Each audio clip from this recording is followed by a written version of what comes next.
ಏನ್ ಬಂದಿದೆ ಪುರೋಹಿತ್ರೆ? ಅಷ್ಟ ಆಶ್ಚರ್ಯ ಪಡ್ತಿದ್ದೀರಾ? ಇಬ್ರಿಗೂ ಒಂದೇ ಬಂದಿದೆಯಮ್ಮ. 100 ಚಾವಟಿ ಏಟು ಹರಕೆ ಮುಗಿಯೋವರೆಗೂ ಅಂಗೈಯಲ್ಲಿ ಆರತಿ ಕರ್ಪೂರನ ಬೆಳಗಿಸ್ಬೇಕು.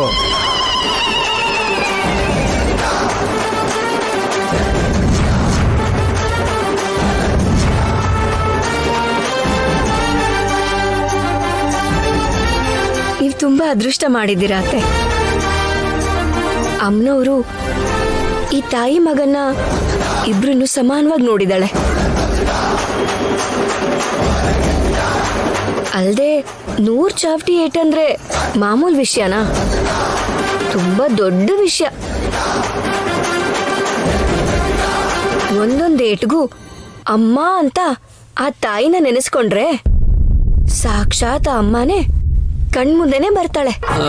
ನಮ್ ವಿಷಯ ಬಿಡು, ನೀನು ತೆಗಿ, ನಿನ್ಗೇನ್ ಬರುತ್ತೋ ನೋಡೋಣ. ನೀವು ಚೀಟಿನ ತೆಗೀರಿ.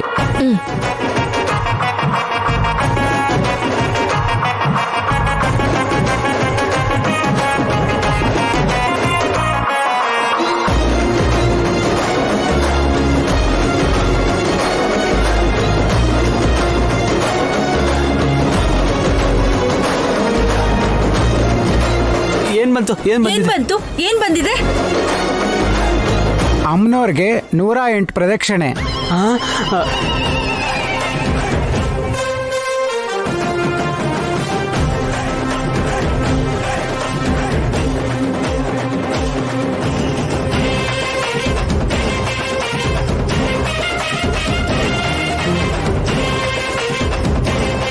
ಅದು ಹೇಗೆ? ನಮಗ್ ಮಾತ್ರ ಚಾವಟಿ ಏಟು, ಇವಳಿಗೆ ಬರೀ ಪ್ರದಕ್ಷಿಣೆನಾ? ಅಮ್ಮನವ್ರಿಗೆ ಯಾರಿಗೇನ್ ಕೊಡ್ಬೇಕು, ಯಾರ ಹತ್ರ ಏನ್ ಮಾಡಿಸ್ಬೇಕೋ ಚೆನ್ನಾಗ್ ಗೊತ್ತಿದೆ.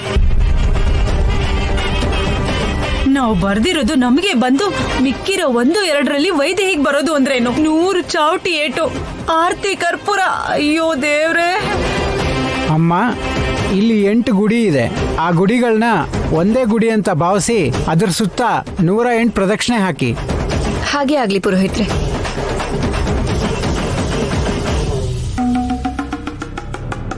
ನಿಂತ್ಕೊಳ್ಳಿ, ನೀವೆಲ್ಲಿ ಹೋಗ್ತೀರಾ?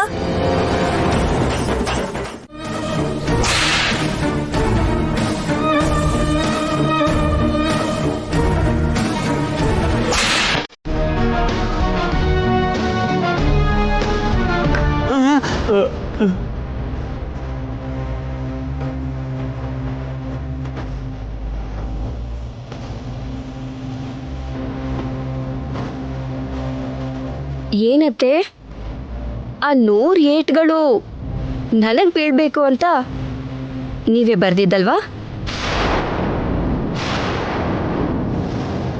ಆದ್ರೆ ಅಲ್ಲಿ ಅಮ್ಮನವರು ಎಲ್ರ ಪಾಪಗಳನ್ನು ನೋಡ್ತಾ ಇರ್ತಾಳೆ. ಯಾರಿಗೆ ಯಾವ ಶಿಕ್ಷೆ ಕೊಡ್ಬೇಕೋ ಅದನ್ನ ಅವ್ರಿಗೆ ಕೊಡ್ತಾಳೆ. ನನ್ ಮಗು ವಿಷಯಕ್ಕೆ, ನನ್ ಗಂಡನ ವಿಷಯಕ್ಕೆ ಬಂದ್ರೆ ಏನ್ ನಡೆಯತ್ತೆ ಅಂತ ಈ 100 ಚಾವಟಿ ಏಟು ತಿಂದಾದ್ಮೇಲೆ ಅರ್ಥ ಆಗುತ್ತೆ.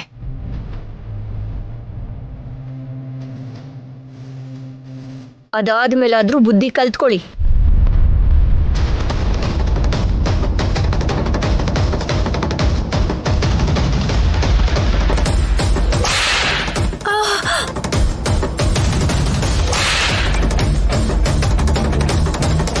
ನಾವ್ಯಾಕೆ ಹೆದರ್ಕೋಬೇಕು? ಆಬು, ನಾವು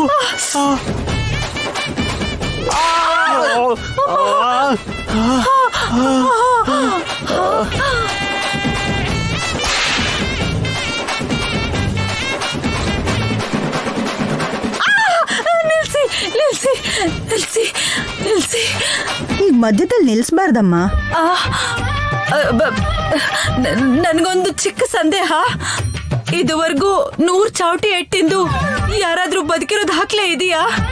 ಏನೋ, ಇವಾಗ ನೀವು ಬದುಕಿದ್ರೆ ಬದುಕದಂಗೆ, ಹೋದ್ರೆ ಹೋದಂಗೆ. ಏನೋ ಇದು? ಅಲ್ಲ, 100 ಚಾವಟಿ ಏಟು ನೀವೇ ಬೇಕು ಅಂತ ಬರ್ಸ್ಕೊಂಡು ಇವಾಗ ಹೊಡ್ಸ್ಕೊಳಕ್ ಭಯಪಟ್ರೆ ಹೇಗೆ?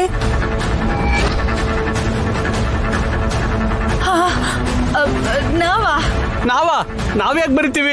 ನೀವು ಬರ್ದಿಲ್ಲ ಅಂದ್ರೆ ಆ ಚೀಟಿ ಅಲ್ಲಿಗೆ ಬರಕ್ ಹೇಗ್ರಿ ಸಾಧ್ಯ? ಅಷ್ಟಕ್ಕೂ ಈ ತರ ಹರಕೆ ಇಲ್ಲಿ ಇಲ್ಲವೇ ಇರ್ಲಿಲ್ಲ. ಆ ಚಾವಟಿ ನೋಡಿ, ಚಾವಟಿ ಏಟ್ ಇರತ್ತೇನೋ ಅಂತ ಬರ್ದಿದ್ದೀರಾ ಅಲ್ವಾ?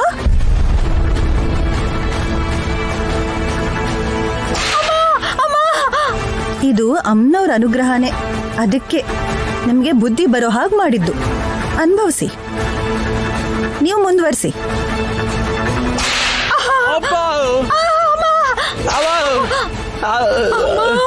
ನಮ್ ಸಾವು ನಾವೇ ಹತ್ರ ಕರ್ಕೊಂಡ್ವಿ ಅಮ್ಮ. ಬುದ್ಧಿ ಹೋಗ್ಲೇ ಇರ್ಬೇಕಿತ್ತು.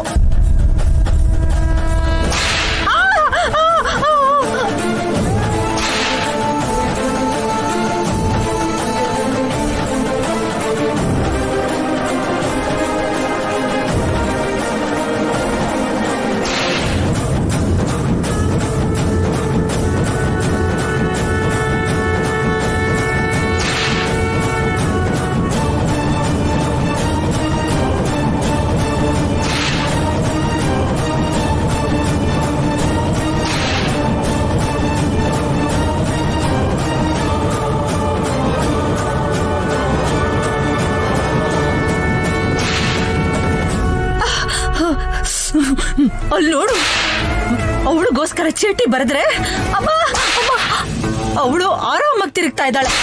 ಅಮ್ಮ, ನಾವು ಸಾಯೋ ತರ ಏಟ್ ತಿಂತಾ ಇದೀವಿ ಇಲ್ಲಿ. ಅಮ್ಮ, ಏಟಂತೂ ತಿಂತಾ ಇದೀವಿ. ನೀನು ಮನ್ಸಾರೆ ಬೇಡ್ಕೋ, ವೈದೇಹಿ ಮಗು ಸಾಯ್ಬೇಕು ಅಂತ ಅಮ್ಮ.